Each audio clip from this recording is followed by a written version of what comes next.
जुनको घेरो पानीको फेरो।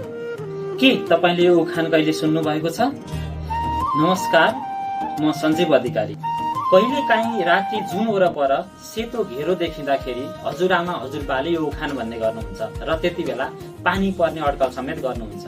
त्यसैले यो एउटा उखान मात्रै होइन, मौसम पूर्वानुमानको प्राचीन विधि समेत हो।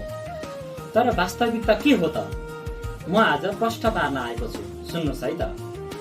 वास्तवमा जुनको वरपर देखिने सेतो घेरालाई हलो भनिन्छ।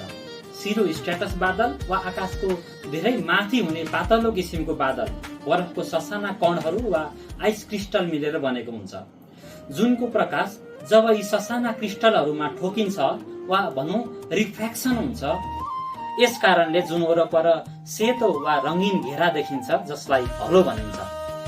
प्राय वेस्टर्न डिस्टर्बेन्स वा पश्चिमी न्यूनचापीय प्रणाली आएको बेलामा आकाशमा सबैभन्दा माथि यस्तो दृश्य देखिन्छ। त्यसपछि क्रमिक रूपमा बादल तल तल तल तल सर्दै आकाशको मध्य भागमा बादल लाग्छ र बिस्तारै तल्लो तहमा समेत बादल लाग्छ र हिउँ र पानी पर्ने क्रम सुरु हुन्छ। त्यसैले जुनको छेउमा बादलको घेरा देखिँदाखेरि मौसम बदलिँदैछ, अथवा पश्चिमी वायुको प्रभाव बढ्दैछ, अथवा पानी पर्ने समेत सम्भावना छ भनेर बुझ्न सकिन्छ। हेर्नुस् त, बाबुबाजेले वर्षौंदेखिको अनुभवबाट बनाएको यो उखान आजको विज्ञानसँग कसरी मिल्छ?